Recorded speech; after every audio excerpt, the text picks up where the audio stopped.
Kisah Rasul 18 ayat 24 sampai 25. Apolos di Efesus. Sementara itu datanglah ke Efesus seorang Yahudi bernama Apolos yang berasal dari Alexandria. Ia seorang yang fasih berbicara dan sangat mahir dalam soal-soal kitab suci. Ayat 25. Ia telah menerima pengajaran dalam jalan Tuhan. Dengan bersemangat ia berbicara dan dengan teliti ia mengajar tentang Yesus, tetapi ia hanya mengetahui baptisan Yohanes.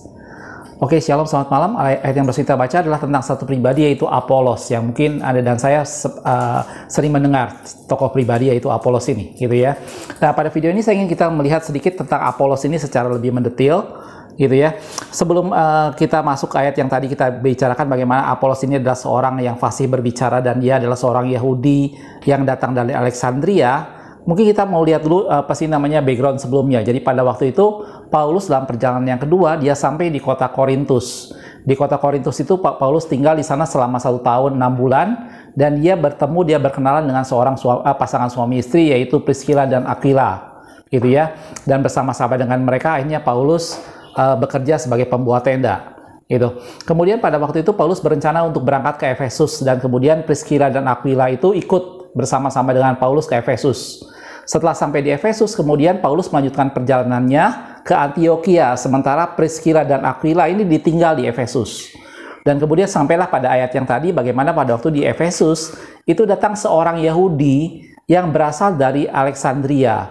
Alexandria itu adalah salah satu kota utama di Mesir, saudaraku ya. Jadi kalau Anda lihat peta Mesir, di pantai barat sebelah utara dari Mesir itu adalah salah satu kota besarnya, yaitu Alexandria. Dan dikatakan di sana ada seorang Yahudi yang berasal dari Alexandria. Dalam bahasa Inggris dikatakan dilahirkan di Alexandria. Jadi dia Alkitab tidak menceritakan dengan persis sejak kapan dia ada di Alexandria, tetapi itu digambarkan bahwa Apolos ini adalah seorang yang lahir dari Alexandria. Dia seorang Yahudi. Ada kemungkinan pada waktu itu kerajaan Yehuda diserang oleh Babilonia, kemudian ada sebagian umat Tuhan, ada sebagian orang Yahudi yang menyebar, kemungkinan dari sanalah leluhur dari Apolos ini akhirnya tinggal di Alexandria dan di sanalah Apolos dilahirkan, gitu ya. Dalam firman Tuhan digambarkan bahwa Apolos ini datang ke Efesus, yang pada waktu itu di Efesus Paulus baru saja berangkat dari sana dan meninggalkan suami istri tadi, yaitu Aquila dan Priscilla, gitu. Dan Apolos ini, ya, jadi dia digambarkan seorang yang sangat fasih berbicara, kata firman Tuhan, dan sangat mahir dalam soal-soal kitab suci. Itulah gambaran mengenai Apolos ini, gitu ya. Terus dikatakan dalam firman Tuhan bahwa dia bersemangat berbicara dengan teliti mengajar tentang Yesus. Hanya yang ada satu kelemahan yang dimiliki oleh Apolos, yaitu dia hanya mengerti tentang baptisan Yohanes atau baptisan air, gitu. Dan kemudian kalau Anda lanjutkan ceritanya, pada waktu dia sampai di Efesus tadi, dia bertemu dengan pasangan Aquila dan Priscilla ini, dan kemudian oleh mereka berdua Apolos ini diberitahukan mengenai jalan Tuhan. Maksudnya tentu saja di sini dibicarakan masalah tentang baptisan oleh Roh Kudus, gitu ya. Jadi kalau kita lanjutkan dalam Kisah Rasul 18 tadi, ayat 26 dikatakan ia mulai berbicara dengan berani di rumah ibadat. Jadi memang satu pribadi yang menguasai firman Tuhan, satu pribadi yang dengan berani mengajar, satu pribadi yang dengan semangat mengajarkan tentang Yesus itu adalah Mesias. Jadi ini dia tidak diceritakan dengan persis dari mana dia mendapat pengetahuan itu semua, tetapi di sini digambarkan bahwa Apolos ini seorang yang sangat mahir berbicara. Dia menguasai banyak soal kitab suci dan dia tahu persis tentang pengajaran Yohanes, dia tahu persis bahwa Yesus itu adalah Mesias dan dia mengajar dengan semangat pada waktu itu, gitu ya. Tetapi setelah Priscilla dan Aquila mendengarnya, mereka membawa dia ke rumah mereka dan dengan teliti menjelaskan kepadanya jalan Tuhan.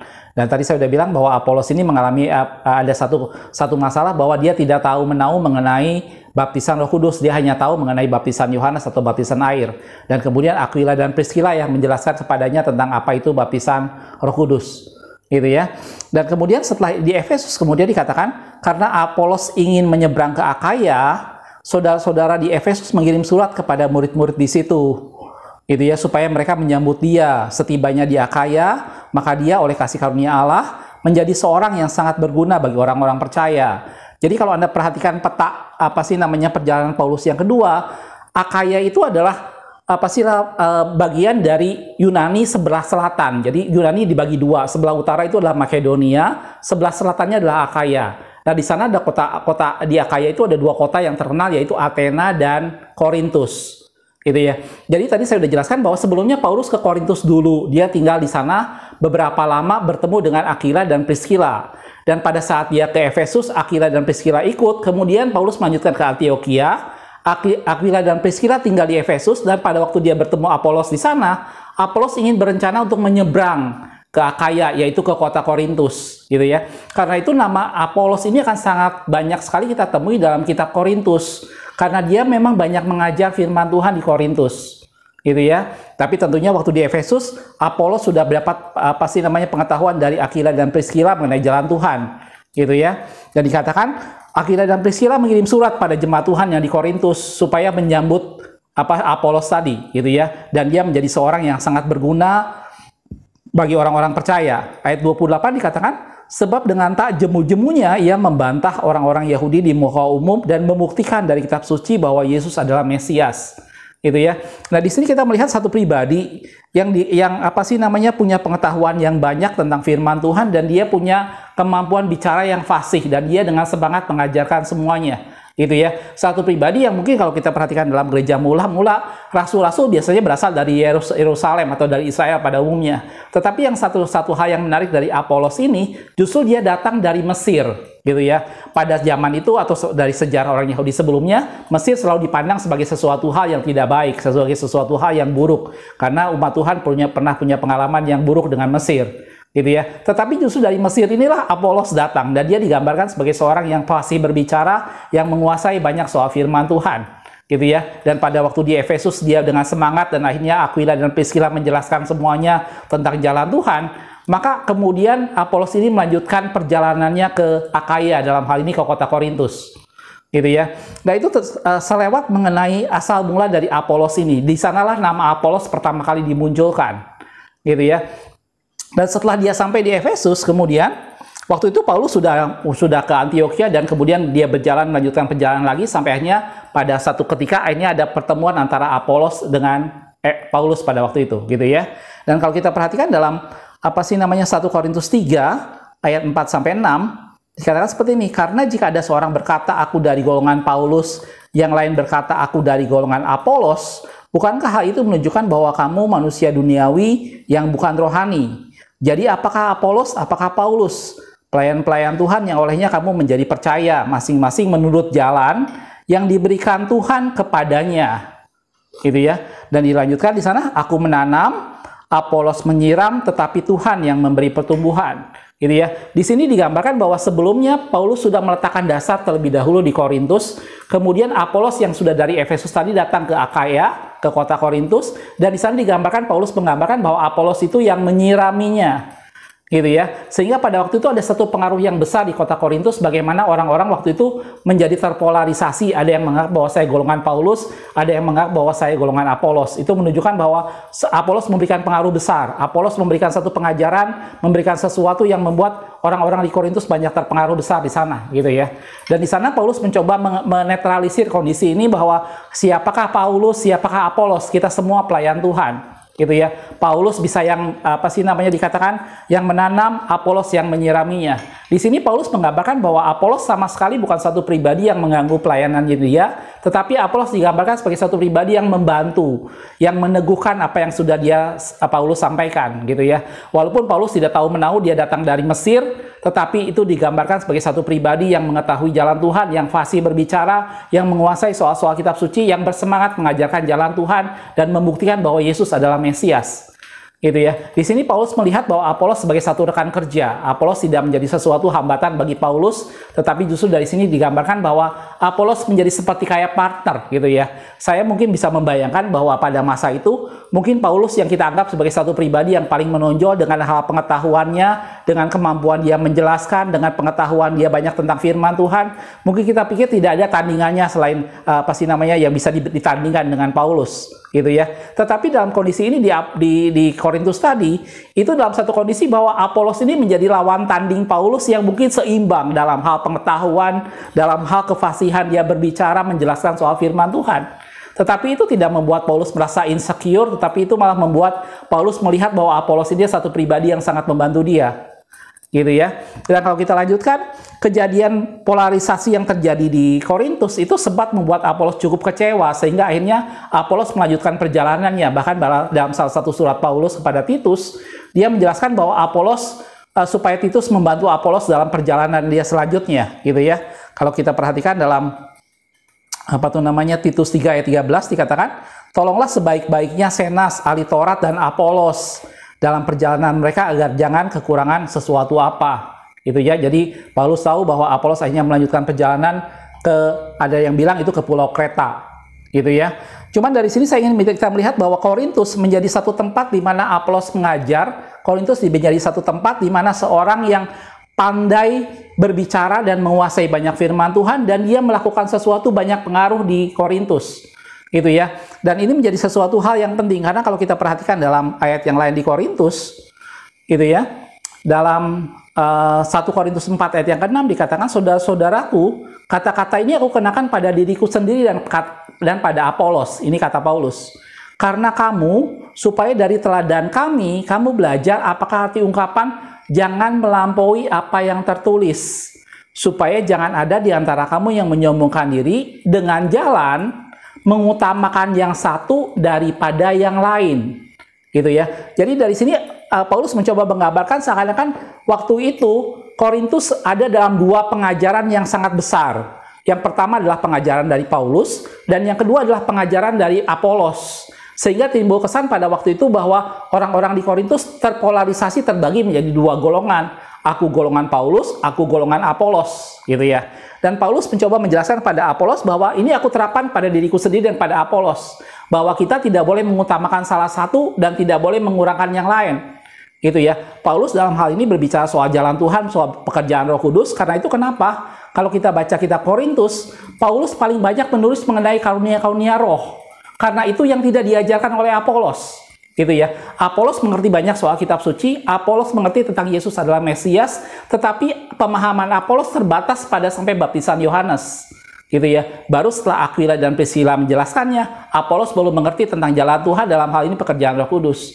Jadi dari sini Paulus mencoba menyeimbangkan antara pengajaran Apolos dan pengajaran yang dia sampaikan. Bagaimana itu menjadi sesuatu pekerjaan roh yang Paulus coba jelaskan, di satu pihak juga menjadi sesuatu hal yang pendalaman firman Tuhan seperti yang dilakukan oleh Apolos, gitu ya. Di sini Paulus mencoba menyeimbangkan bahwa kita tidak usah terpolarisasi, terbagi menjadi dua golongan, gitu ya. Baik Apolos maupun Paulus semua hamba-hamba Tuhan, dan apa yang mereka ajarkan betul, gitu ya. Di sini saya melihat tentang dua sisi yang saling melengkapi, antara satu orang yang bicara soal pekerjaan roh sama satu orang yang berbicara soal pengetahuan firman Tuhan.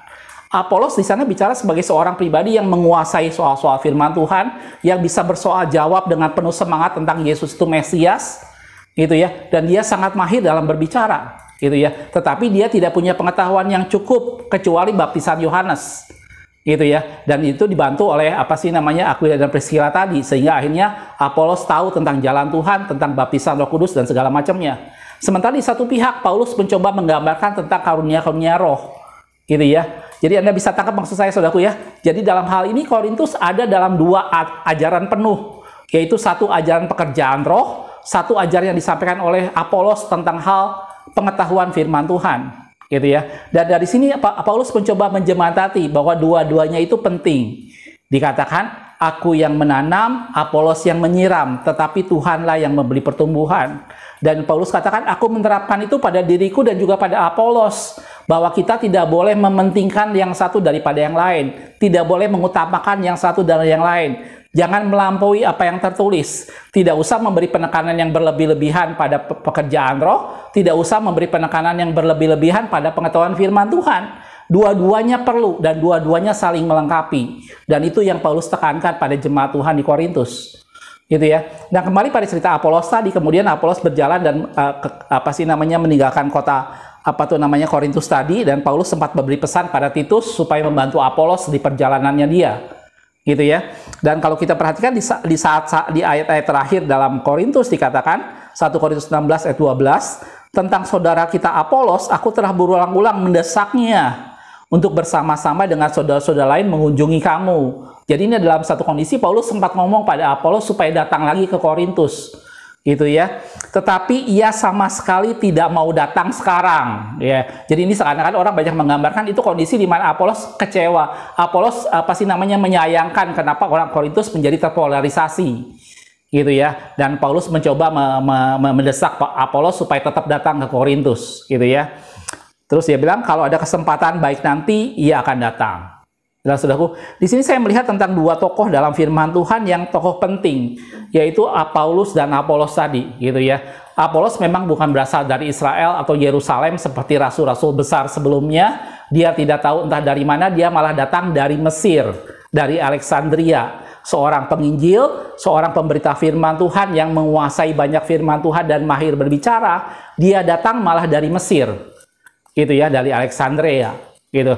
Dan di sini kota Korintus menjadi satu kota di mana dia dapat dua penginjil besar pada waktu itu. Yang satu Paulus dan kemudian adalah Apolos. Gitu ya. Pelajaran yang baik yang kita lihat dari sini adalah bagaimana ini menjadi sesuatu hal yang penting tentang dua hal yang berbeda.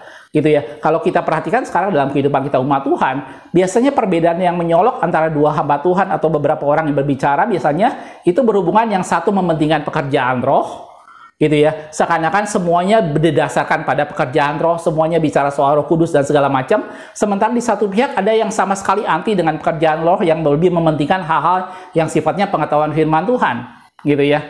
Dan itu sudah ada pada zaman itu di Korintus, sehingga banyak orang terpolarisasi dan berkata, aku golongan Apolos, aku golongan Paulus, gitu ya. Sebenarnya dua-duanya itu sama baik. Sebenarnya dua-duanya sama baik. Mari kita merangkul dua-duanya. Kita tetap harus hidup dipimpin oleh Roh. Kita harus bersekutu dengan Roh Kudus. Dan kita membiarkan Roh Allah mengajar kita. Tetapi jangan lupa di satu pihak kita perlu memperkaya pengetahuan kita tentang firman Tuhan. Kita perlu punya dasar yang teguh tentang firman Tuhan. Kita perlu penguasaan yang baik tentang firman Tuhan. Dan itu yang diajarkan oleh Apolos. Dan saya bilang tadi, Apolos ini menjadi lawan tanding yang seimbang buat Paulus, gitu ya. Seorang yang punya pengetahuan yang besar, seorang yang punya wawasan banyak dan kemahiran berbicara yang baik, dan itu menjadi partner yang bagus buat Paulus. Dan Paulus melihat bahwa Apolos ini menjadi sesuatu yang mendatangkan banyak berkat, gitu ya. Dan itu membuat wawasan umat Tuhan, orang-orang jemaat Tuhan di Korintus pada waktu itu diperlengkapi dengan pengetahuan yang utuh tentang pekerjaan roh dan tentang pengetahuan firman Tuhan. Mari kita tidak meletakkan sesuatu secara berlebih-lebihan. Firman Tuhan katakan, peganglah yang satu tapi jangan lepaskan yang lain. Kita perlu hidup dipimpin oleh Roh, kita percaya pada pekerjaan Roh Kudus, kita percaya bahwa Allah menginspirasikan sesuatu, tapi di satu pihak mari perkaya diri kita dengan mempelajari firman Tuhan. Mari hidup dengan mempelajari firman Tuhan, mari gali firman Tuhan sehingga kita tahu akan firman Tuhan. Gitu ya saudaraku ya. Mudah-mudahan ini bisa memberi impresi kita semua tentang itulah Apolos. Yang Paulus katakan, aku menanam, Apolos menyiram, tetapi Tuhan yang memberikan pertumbuhan. Gitu ya. Mari kita gali firman Tuhan dan tetap hidup di bawah pimpinan Roh Kudus. Makasih sudah menonton, kita ketemu di video berikutnya. Tuhan Yesus memberkati.